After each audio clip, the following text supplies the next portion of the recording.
Most people hear early Beatles lyrics as light storytelling. Little sketches, boy meets girl, girl says yes, everyone goes home happy. And sure, that's the surface. But I want to treat some of these songs as something closer to private diary entries.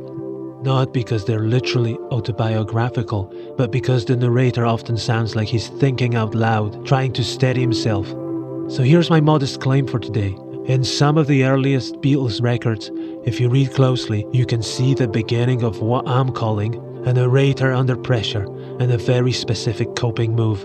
He retreats into his own mind. He begs, he bargains, he needs proof, he doesn't quite trust good news, and when the external world won't give him certainty, he tries to manufacture it internally. Alright, step 1, collapse. Welcome to misery. When it comes to discovering these darker patterns, misery is not subtle. It's one of those early Beatles tracks where the title tells you the weather and the whole song lives inside it.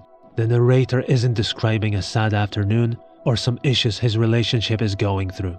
Oh no, it's straight from the outset. The whole world is treating him bad, and it's misery. He's describing a state he can't get out of. That flagship line about the world opens up and closes the first verse. What's happening in between?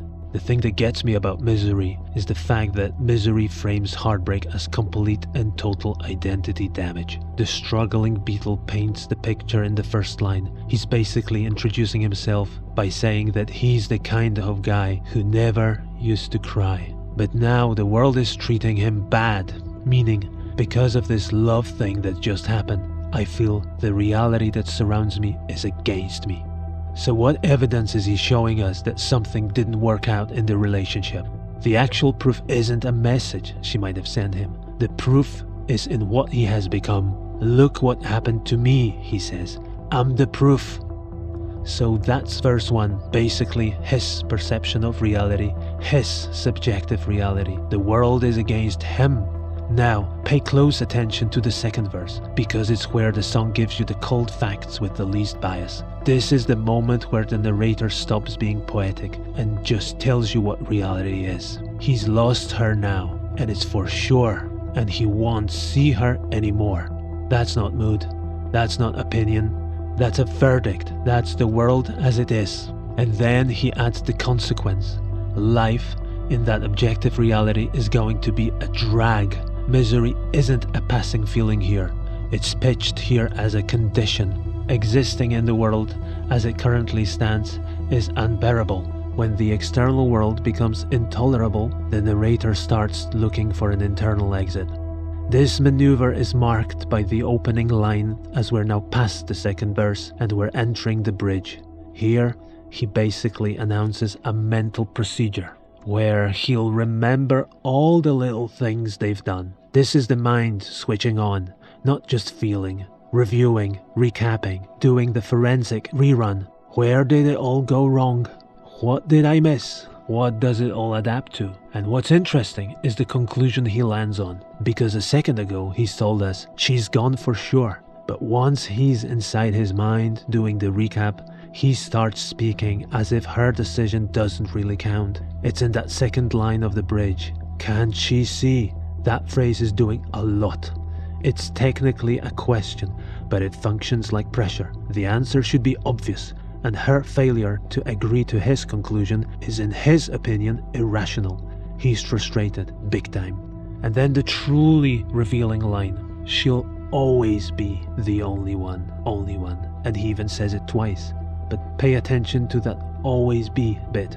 So after he entered his mind and spent some time on the forensic rerun, all of a sudden, always is already back on the table. Forever is back on the table, which is a complete contradiction of the objective reality he just gave you. He clearly lost her now, for sure. That's the struggle. The facts are brutal, and the mind tries to rewrite them. And there's another move hiding inside the only one betrayal, which we will return to in some later episodes on this channel. It's the beginning of viewing relationships as deals, transactions. If the narrator frames himself as unwaveringly devoted and super faithful, you're the only one, then this devotion becomes his leverage. It's not just love, it's a swap. I sacrificed something for you, you owe me now. Or even more implicitly, Look at this beautiful self-sacrificial thing that I'm offering. Therefore, I firmly believe something is owed back.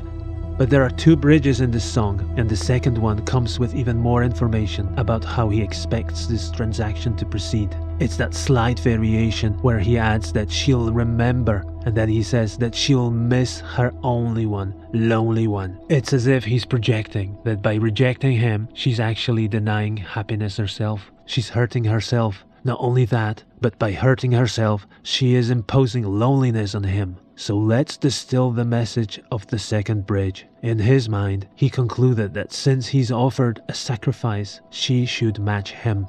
He now refers to himself as her only one, and given he's so dedicated and devoted, she's bound to miss him. And this is despite the fact that in actual reality, she clearly doesn't miss him. It's finished, otherwise he wouldn't be so frustrated. Which is why the bridge doesn't end in acceptance, and it takes us to the final verse, which opens up with an imperative: send her back to me. That's an element of the collapse, a command. He isn't asking her to reconsider, he's asking the universe to reverse the outcome. Like the relationship can be returned, reissued, redelivered. It's a tiny line, but it's incredibly revealing.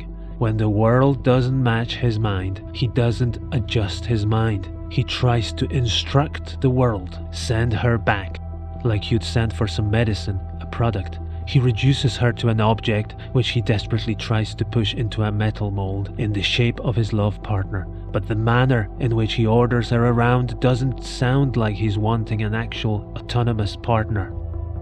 And then this second line in that verse that makes this properly dark.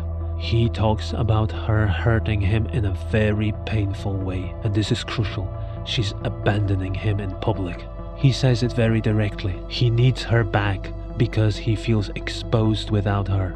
Everyone can see that without her, he is in misery. He's defenseless and exposed. That's a very specific kind of darkness. It's not poetic darkness, it's humiliation darkness. The kind where he doesn't just feel pain, he feels smaller. He feels exposed. He feels like he's become a version of himself that he himself doesn't respect. Because the pain isn't only that he lost someone, it's that he lost himself a little bit. It's as if this breakup has made him a visible object in public. Look at him. Look what happened to him. And this public humiliation concludes the final verse. And all that is left at the end of the song is the dramatic, somewhat comical, almost insane sounding moan and groan that we hear at the end of the track. So if misery is the cornerstone of this retreat into the mind, it's because it contains the whole engine of this departure from reality into the headspace in miniature. Objective reality is stated brutally, for sure, no more, followed by a mental retreat into recap. I'll remember. We witness the clash of reality with the mental recap disguised as a question. Can she see? His devotion is turned into leverage. Only one, meaning you owe me. We hear the imperative as a desperate attempt to rewrite reality. Send her back. And it's all capped with the monumental fear of public humiliation. Everyone can see. That's collapse. And it also explains why this mind refuge becomes so attractive in the next step. Because if reality feels unlivable, the mind starts looking like the only place with any control.